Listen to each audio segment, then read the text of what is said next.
Okay, Ray, last season, dalawang championship, finals MVP. Yun nga lang, di ka nakalaro ng playoffs and kinapos kayo sa Grand Slam. This season, syempre, yung expectation baka ganun. So, yun, anong lang, outlook? Para sa akin, yung pagdating sa expectations ng mga fans, of course, no, na hindi naman mawawala yun. And then, for me personally, parang, siyempre, as a newcomer sa TNT, which is yung TNT, kilala naman natin ever since yan na talagang isa sila sa mga winning team. So, medyo hindi ko pa nakasanayan yung ganong ka-high intense yung pressure sa mga fans. But then, yung after nung first championship, pangalawa at pangatlo, na-overcome ko siya. And then ngayon, nandito na ako sa part na parang yung pressure, yung mataas na expectation sa mga tao, ng mga fans, parang motivation na lang sa akin. Kasi syempre, kaya mataas ang expectation sa mga tao kasi alam nila na yung TNT nasa isa sa mga merong winning culture, winning attitude, mentality. Ray, for the record lang, okay ka na? Yes, okay na. 100% fit and ready na. Good to go ka na sa season? Yes, good to go na. Siyempre, nadagdagan kayo, Kevin Ferrer, Tyrus Hill, baka may madagdag pa. So, gano'ng kalaking bagay yun? Medyo lumalim kayo this season? Yes, malaking bagay na nakuha namin si Kevin Ferrer and si Tyrus Hill. First, si Kevin naman, alam naman natin na talagang underrated two-way player din si Kevin Ferrer. And then, si Kevin naman, kung mahanapan mo siya ng opensa, meron kang makukuha sa kanya. And then, of course, kung depensa naman din, meron din naman. So, para siyang, pagdating sa depensa, parang may karelibo na rin si Glenn.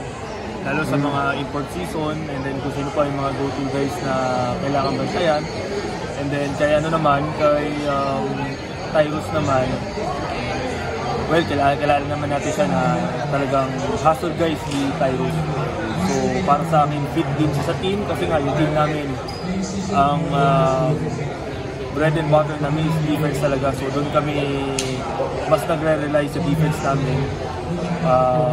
Si Tyrus naman, kilala din siya sa PBA as one of the best defender din. So kaya siya kinuha ng team kasi alam niya ng coaches na mag-fit siya sa team.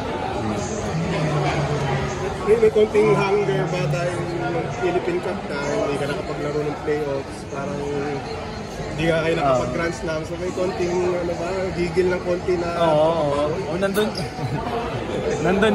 yung gigil nandun yung syempre yung panghinayang na rin kasi nga going for a Grand Slam last conference, pero wala akong magawa kundi umupo lang, mag-cheer sa mga teammates ko, lalo na pag hinihita ko yung mga teammates ko na alam ko sa sarili ko may iniindang injury pero lumalaban. What if nandun ako, sana nakatulong kahit paano, pero ganun talaga buhay basketball player, hindi mo alam kung kailan ka natamaan ng injuries. But of course, thankful and blessed pa rin kahit paano dahil hindi naman major injury yung natamo sa akin. And ayun nga, sana itong All Filipino ganun pa rin yung kumbaga kung ano yung nilaro ko nung last two conference ng TNT, sana ganun pa rin. Sayang nga kompleto na sana, meron na sana championship, governors, and All Filipino, pero syempre lahat naman yun may reason. So itong paparating na All Filipino, pagsisikapan namin muli na sana makapasok ulit sa playoffs, and after that we'll see kung saan kami makakarating ulit. Medyo matagal ka sa sideline, pinapanood mo lang yung team mo. May mga natutunan ka ba o yung nakita mo na dapat pagbalik mo sa ayos mo? Doon talaga, nung nasa sideline ako, nakita ko talaga na butas talaga yung guard namin, yung point guard namin. Kasi nung finals namin, ang laging may dala ng bola, si Kuya Kelly na lang Hindi naman siya ibang bigs na marunong magbaba ng bola. So yun talaga yung kulang. and then yun yung nakitaan ng butas ng last finals namin. And hopefully na kami healthy na lahat. Hindi na sana mangyari ulit yun kasi mahirap yung adjustment ng ganun dahil wala kang ibang choice kundi mag-rely ka na lang dun sa bigs na marunong magbaba ng bola. Which is hindi namin ginagawa yung sa team namin na pwede magbaba ng bola yung bigs from time to time pero not the usual na every game na sila na lang lagi nagbababa ng bigs. Ray, nabitin ka dun sa samahan nyo ni Jordan Edding This season, siyempre buong season na si Jordan, tapos LT ka na. Ano ka excited? Alam mo, nung pagpasok na ni Jordan sa team namin in-approach agad niya ako since magkakatabi kami ng upuan sa practice.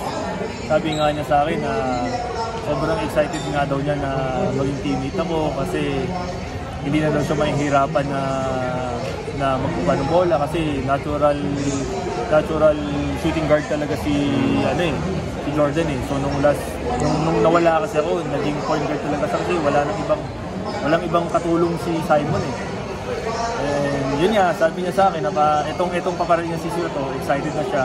And so far naman, nung 2 weeks na training camp namin, maganda naman yung chemistry namin dalawa. And kahit pa paano, natutunan ko na o napag-aralan ko na kung saan ko mailalabas pa yung laro ni Jordan. And yun nga, hopefully, coming into this season, mag-translate yun kung anong ginawa namin training camp. Mag-translate ito sa paparating na season.